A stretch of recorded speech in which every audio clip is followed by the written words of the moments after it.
What's up, everybody? Zodi here is fine Sunday evening. Enjoying my Sunday, and I certainly hope you are as well. Um, it's been quite a day. I almost forgot. It's kind of late. I was like, oh yeah. I give like a State of the Union kind of video every Sunday. So yeah, back to doing that. Um, Lots of shit I had to do this weekend. Drawing being one of them. And admittedly, I didn't get as much drawing done as I wanted to this week. I really should be done with everything, and I'm not. Part of it was, the biggest part was just coming back from Missouri and just getting back into the groove of things, and with work and getting caught up with that, getting caught up around the house. So all that being the reasons, but I'd say 3/8 of the final shove page is inked. It's all penciled, so that'll be done soon. Was working quite a bit on some of the cold pages as well. Just dividing my time between those two, but because a lot of that is like the end, it's like the final page of the book. I don't want to reveal it.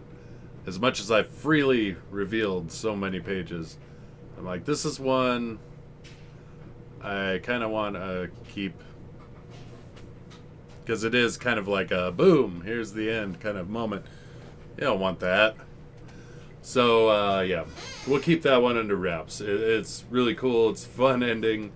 Perfect way to end the story. But, yeah, so chugging right along.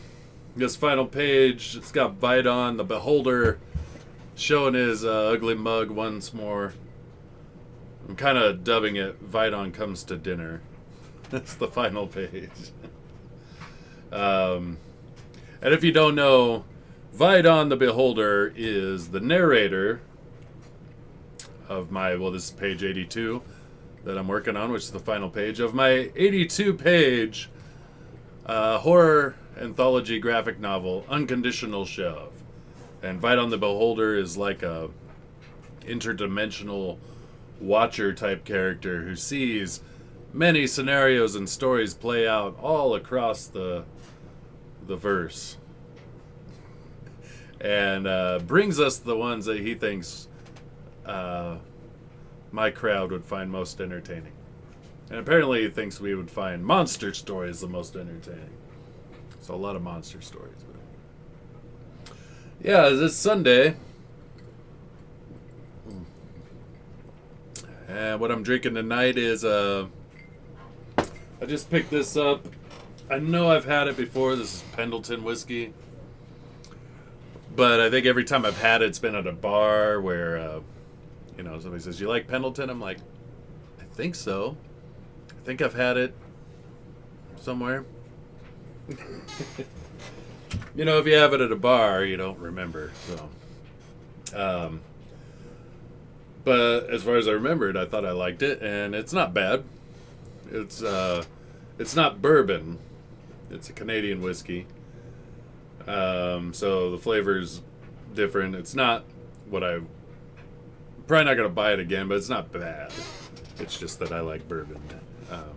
But I like taking a chance on things too, and even if I've tried it before, I forgot if I liked it or not. And I can say I like it all right.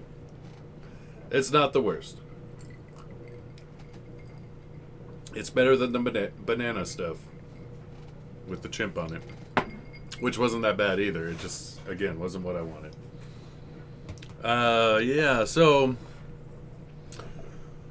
earlier today, so it's kind of a tradition. Or somewhat of a tradition.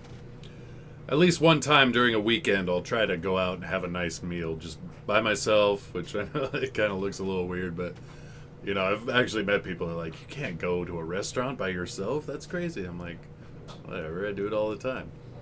But I go by myself, enjoy a nice meal, have someone wait on me. I like that. It's also like, I get so isolated. I'm like, I just got to go be around other people, in a semi-social environment, even though I'm not like talking to people. It's not like going to a bar or something where you mingle, but you talk to your waitress or waiter. But and I had a really, really cute waitress, by the way, which is always preferred. That makes it just that much more pleasurable. But went to De Leon's, which is a Mexican restaurant, which is probably my favorite ethnic food. You know, it's hard for me to call it ethnic food. I grew up in southern Colorado; it's everywhere. But definitely my favorite ethnic food. I like all kinds, but so I have lots of favorites. But Mexican's my favorite, top of the list. Got a giant carne asada burrito and a giant beer. And walked out of there fat and happy. And like I said, I had a very cute waitress. She was a waif, like super thin. Like, and normally, really thin girls don't do much for me. It's not, I'm not saying that I like hippos, but I like a little meat on the bones. But I don't mind really thin if they keep the shape, the curves. And she had that, but she was really skinny, but still had a very shapely body, so it was attractive. It was nice, nice for my eyes every time she came to the table. But her being so skinny reminded me, I just rewatched Son of a Woman, Al Pacino. It's a very 90s movie. Hooah, hooah. He did great. Al Pacino was great in that movie. I think he won like an Oscar or something, but it's so 90s, and when you watch movies, you can tell what generation it's from. The way they do the soundtrack, the way they do the cinematography, the editing, the directing, everything has a certain aesthetic. So you see a movie from the 80s, like, I could tell it's from the 80s or 70s, 60s. It's all the same thing. And for some reason, the 90s ones they don't age well for me. I don't like a lot of the 90s aesthetic movie-wise. Whereas I love it music-wise. It's my favorite. But movie-wise, sometimes I'm like, it just doesn't feel right. And this one had that feel. It's a great movie, but it still had that 90s feel that I'm kind of like, eh. It kind of has a corniness to it that I don't like. Not like a campiness like the 80s. Like a corniness. But Al Pacino did a great job. He plays a blind man. And the scene where he's getting on a plane, they're flying to New York, him and his weekend caretaker, who's a college, or not a college kid, high school kid, but like needs some summer work, and he's just taking care of him. But he takes him on this journey. So they're on the plane, and here he is, blind. He's talking about the stewardess and what kind of perfume she was wearing, and his sense of smell is very strong because he's blind. And he's explaining to this young kid like the wonders of woman, and it's kind of where the title comes from, "Scent of a Woman," because he can smell her perfume and stuff. He's talking about, have you ever put your head into a mountain of curls and just wanted to, sleep there or something, It's romanticizing women, and he gets kind of sexual with it too. He's like, and tits, hooah. But he's talking about tits and then he talks about legs, and he says, and this is the line that made me think of that, because this girl had very slender legs, but like I said, still curved. But he was talking about legs, and he's like, I don't care if they're Greek columns, I think he said, or simple Steinways, or struggling Steinways, something like that. What lies between them? Passport to heaven. He ain't wrong. He is not wrong. And every guy knows that. Every girl should know that too. That's your biggest strength over us. Is that you hold the passport to heaven. But yeah, just think about that. But he said Greek columns, and this is something I've always liked big legs. I don't know why. Again, it's not like hippo legs, but like just the that body type that would always hold like that, or a girl who does squats. So so he said Greek columns. I'm like, yeah, that's my kind. I've been attracted to all different body types. I don't really have a type, but if I did, it would probably lean that way. But yeah, Sin of a Woman. Hooah! Very 90s. And then just today I watched one that was very 80s. A comedy. But it was kind of like, there's a few different styles, but this one was A Fish Called Wanda, which is John Cleese and Michael Palin, so two of the Monty Python guys. And I didn't know this till today that John Cleese actually wrote it, which actually really thought the script was really good. He did a great job. And of course he did a great job with his character. Michael Palin did as well. Kevin Kline, Jamie Lee Curtis. Great cast. But there was one scene at the beginning I was dying. I kept thinking about it all day. I was laughing every time. So Kevin Kline's character is like a real arrogant prick, and him and Jamie Lee Curtis are pulling this ruse where they're pretending to be brother and sister to try to steal this heist goodies. And so they first meet Michael Palin, who's like this stammering, stuttering idiot, buffoon basically. And Kevin Kline, who's like this arrogant prick, is just treating him like shit, just being a real ass to him.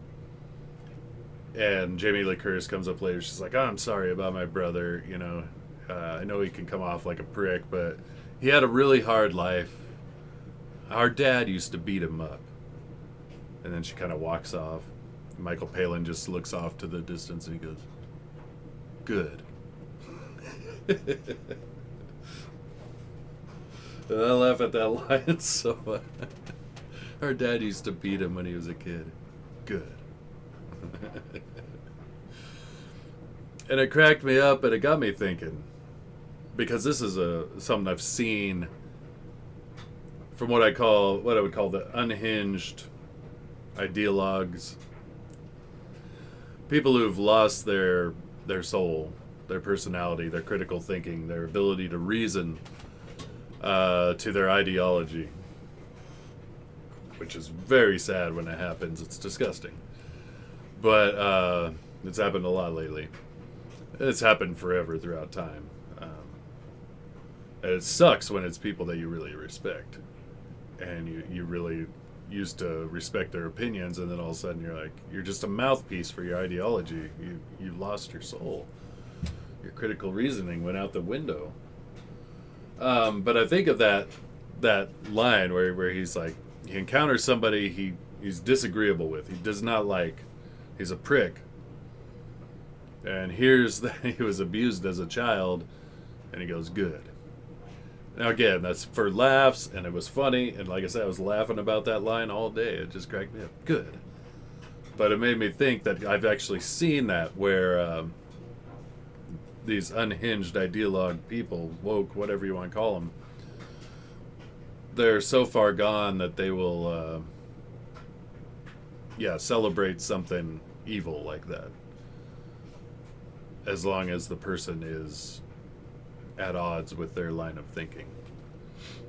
So it's like, it's a comedy tragedy thing. Like if you were abused as a child and I don't like you, it's a comedy, and I'm gonna laugh at it and I'm gonna make light of it. If you're abused as a child and you're in line with my thinking, it's a tragedy. And then they go way like overboard, like pampering and oh, so sorry, and it's a tragedy, and then they start making excuses for their shitty behavior and their horrible life choices because they were, their dad used to beat them up. Whereas, again, if they disagree with the person, it becomes like, good, I'm glad, Which is disgusting, like, when you think about it, because regardless, children are innocent. No matter what they're like as an adult, what happened to them as a child, they were innocent. And I use this little tactic or trick when I find I'm at odds with somebody, I try to picture them as a toddler, as a very young child. And I tried to think what they were like, what kind of toys they played with, how they played. Picture them with snot running down their nose, their hair a mess, clothes picked out by their parents. They didn't care about what they looked like. They had no desire to look cool, act cool. They had no cynicism, no malice. Just innocent. And we were all there once. Before, all these little affectations come along in life that usually from adults, but just the nature of life itself change us and take away that innocence and make us cynical, make us want to look cool, make us want to appear a certain way, put on airs, all this stuff. And the most successful adults I've ever seen are always ones who don't do that, or at least in my mind successful. Doesn't mean the most financially successful, just the happiest, the most well-adjusted, maintain a level of that childlike innocence and wonder. And so I do that when I'm at odds with somebody. I'm like, what were they like when they were just a toddler, and innocent? And then it helps me helps bring them back to common humanity so that I can tolerate them. And I've told that idea to people, and some people are like, oh, it's very novel, that's cool. Other people are like, that's the stupidest idea I've ever heard. That's stupid, why would you do that? And when they're telling me that, I'm picturing them as toddlers.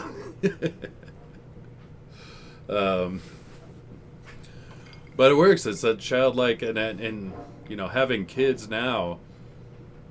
And in the moment, I tried to remember, but you just get caught up as parents, and it's one of those things. Like a toddler, like they're experiencing so much for the first time, just like a wonder, a sense of awe about the world. It's all new. So, like, you can imagine, like, a toddler, like, the first time they see a butterfly, and they're just like, just mind blown. And here you are, a parent, you're rushing through a park or something, you got to get going, you're like, come on, we got to go, and they're like, it's something that if you can be mindful of, but I'm sure every parent should have some level of regret for not fostering that more, and going through those moments with them and inspiring that sense of wonder and teaching them, it's a butterfly, And again, every person was there in that childlike nature, experiencing that butterfly for the first time. Even if they grew up to be somebody who ripped the wings off of butterflies, they once were a snot-nosed kid, just amazed by it. So, I don't know if that's helpful to anyone, use it, but it works for me. It helps bring everybody I come across back to common humanity. Because there's plenty of people in this world I disagree with and I'm at odds with. But I don't want to forget that they are human. And that I are one too. And that's a common connection that we'll always have. Even if we disagree on everything, we don't like anything the same, and we disagree on everything, we still are common in that sense. And we both used to piss and shit ourselves and not even care.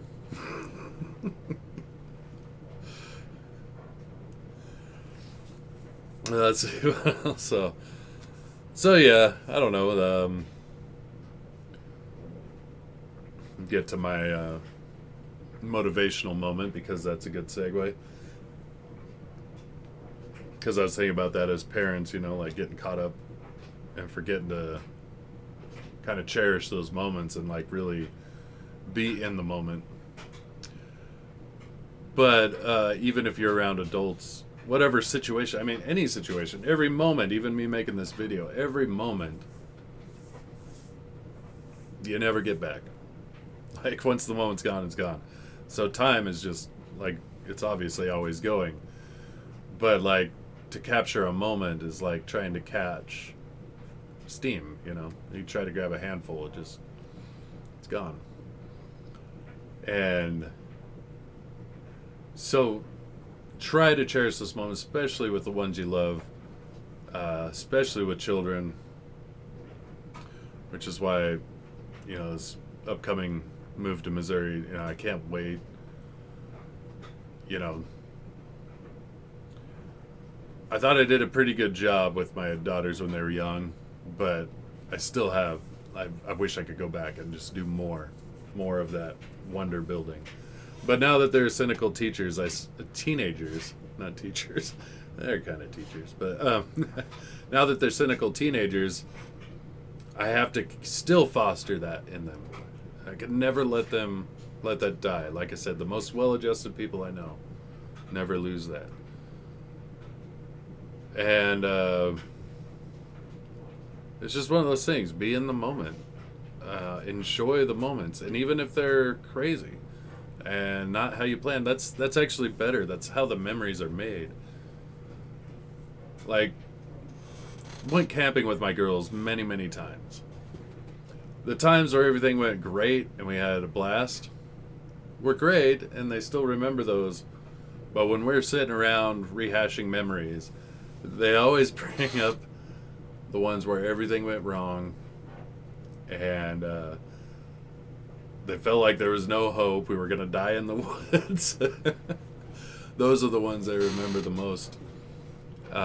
Just like the same with my dad when I was growing up. The ones I remembered the most were where everything seemed to go wrong. But my dad always maintained a very high level of optimism and belief that we would come out of the situation. So I remember one of the last times, I don't know, it wasn't one of the last times, it was a few years back. Camping with my daughters, I just bought my new truck, you know, and just got these new mud terrain tires thrown on it. I had this lift. It was a burly truck, and we went camping, and it was kind of, I don't know, May, so it was still a little spring, still wet up there. Found some muddy roads. We were having fun. I found this big mud pit, and I'm like, let's go for it, girls.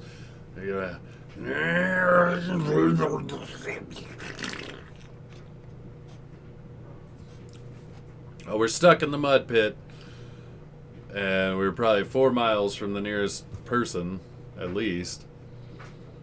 And my girls are kind of freaking out. They're like, what do we do? You know, because I'm trying all these things to get us unstuck. Anything I can in the moment.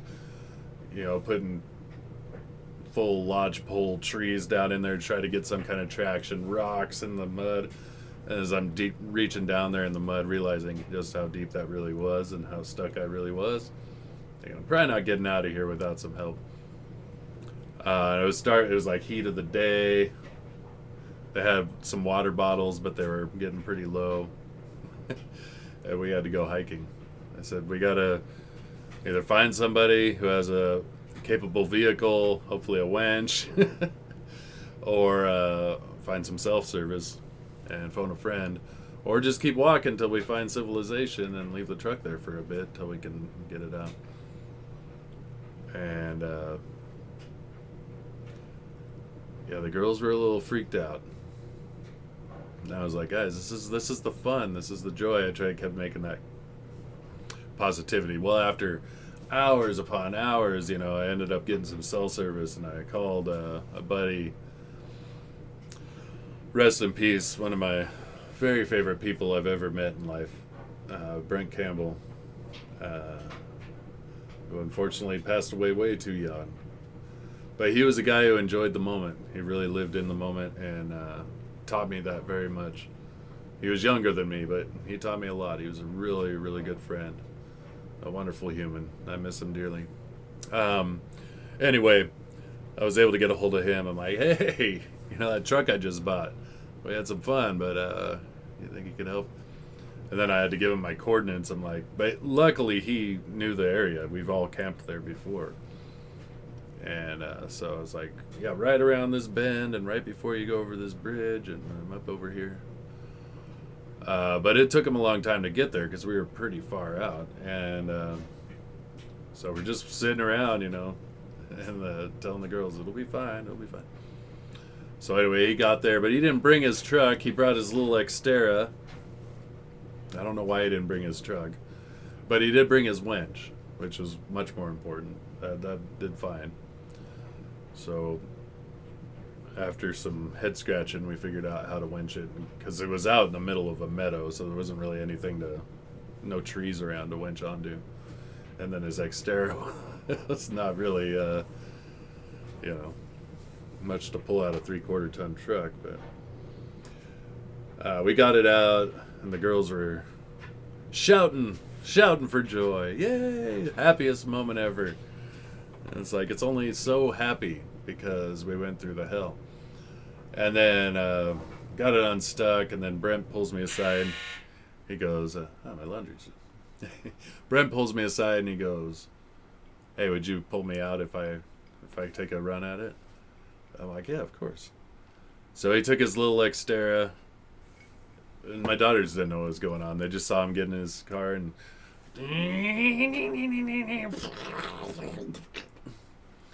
he's stuck, and they all reacted the same. They're like, "What is he thinking?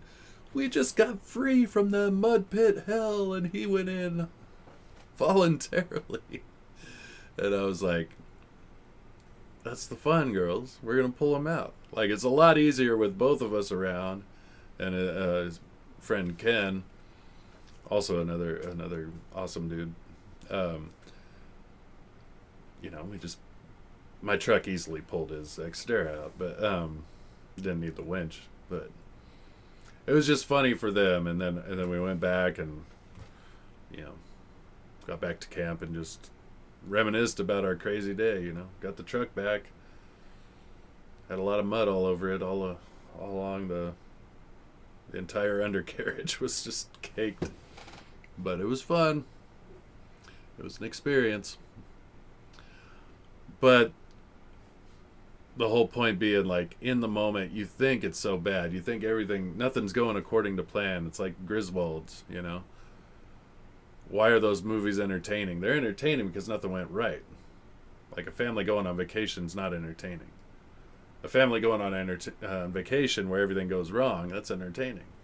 And so when you're thinking about these things, people are like, I vacationed here and it was just beautiful and amazing. And I'm like, yeah, what went wrong? Nothing went wrong? Boring. That's not life. It seems almost fantasy, So, anyway, the only point is just enjoy the moments, especially with the people you love. Just know, there's obviously some situations you can get into life where you're not going to make it out, but most of the time, you'll find a way out. It might suck. You might have to go through a little hardship, a little testing of your fortitude, but you'll find your way out. Just one more four-wheeling story. I got so many. From when I was young, like as a kid, through teenage years, through adult years, through being a father years. Always good stories. But this one was young adult, like 19. And my buddy had this Suzuki Samurai, not fit for the road. We kept it at another friend's cabin way up in the woods. And he bought it off Craigslist. It was a rolled Samurai, which they roll really easy. So found a rolled Samurai where the top was all crushed down, but we just cut the entire top off so it was topless. And it had no hood, or we just took the hood off. But it was just for tooling around the mountains, and those things go anywhere. So it's the middle of the night. We're all camping. We're all not sober. Cruising around in that Samurai, just idiots, Going fast in these dirt roads, and my buddy took a corner a little too tight. So the situation is there's no top, right? My buddy driving, another buddy in the passenger seat in these two bucket seats, and I was standing in the back, standing up with an arm on each bucket seat. You know, just like, cruising around. Idiots, right? But he took a corner really tight, and we hit a tree. Not a big tree, but we instantly stopped. Just. Now, physics tells me, this is why I believe in divine providence, intervention.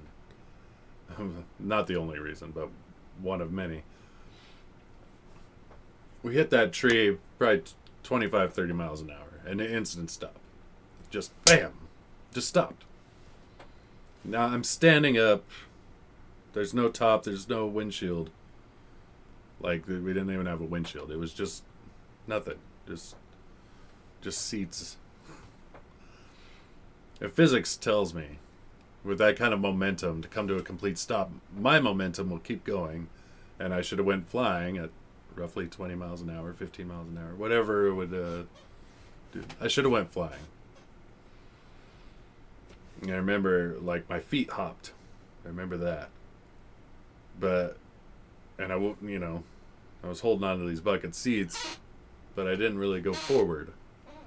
Just like my feet hopped. Pretty interesting. But anyway, like I said, that was crazy, right? There was no hood, and the battery wasn't secure either. So I hit that tree, the battery flew up and cracked the distributor and broke it, so it wasn't firing anymore. So then we had a non-engine vehicle. We had 4 wheels, and what was fun was we just kept a positive attitude. We're out in the woods having fun. As I said, it was the middle of the night. We had no lights. So what we did, because it was mostly downhill to get back where we needed to go, but there were a lot of hills, up and down. So we decided it was like an Olympic event where we would get out and push and get as much momentum as we could, and then find a good coasting hill, and then we would all jump in and coast as far as we could until we started feeling like, and you got to plan it out, right? Like, where's the moment of losing momentum where you got to jump out and like get out and push, and we would push some more and then jump back in, get some momentum, lose some momentum, jump out, push it again. Luckily, samurais are light, and there was I think there was 4 of us actually, but we decided this was like an Olympic, like the bobsled team. It's like an Olympic event. This would be great. And we got back to camp. Yeah, we were tired as fuck, But what a memory, It's a memory. And then, luckily my life, luckily I lived on, because, like I said, physics-wise, it doesn't make sense. And there's a few of those. I mean, several of those up in the mountains, like I said, not sober, young, being stupid, and how I came out alive. Yeah. But a lot of those moments, too, I remember we blew a tire out in the middle of the mountains, and we had no jack, and my brother and I held up the car, which was not easy, while my buddy changed the tire. We would have to take breaks, and we had a bunch of rocks stacked up to, like, be jack stands. We did what we had to. And then we got the spare on, and it was, the steel belting was showing. It was bald as hell. So we only got like a mile down the road before that one blew. But it was like 30 miles to town. And we got about 20 before somebody picked us up and gave us a ride. Blisters on our heels. It was bad. Yeah, an experience I'll never forget. Like many. So anyway, just live in those moments. Enjoy them. They're fun. They suck in the moment, but that's the memory. That's the good stuff. Just try to keep that perspective. Especially if you're experiencing it with people you love. And, like, be the one who keeps that positive attitude. Don't be the whiner or complainer. Nobody wants that. Nobody wants that person around when the shit goes down. Be innovative, but be positive, Anyway, I don't know. That's all I got. I'll wrap this up. Lots of cool stuff on the horizon.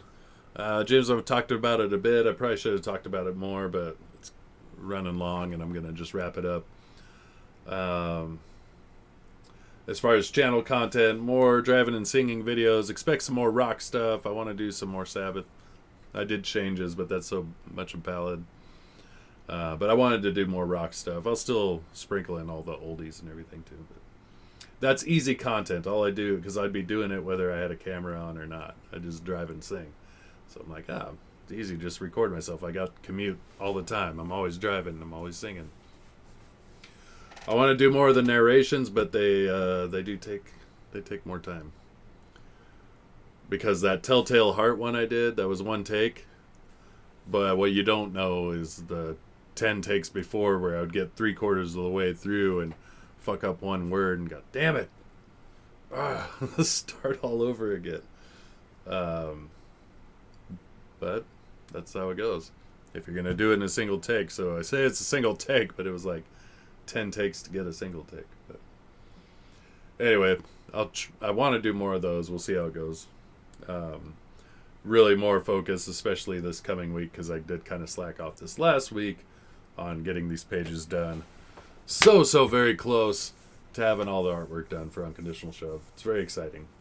And then on to the next step. But anyway, hope you guys are doing pure awesome, and that, whatever obstacle you're facing, that you're facing it with integrity and power and courage and strength and kindness.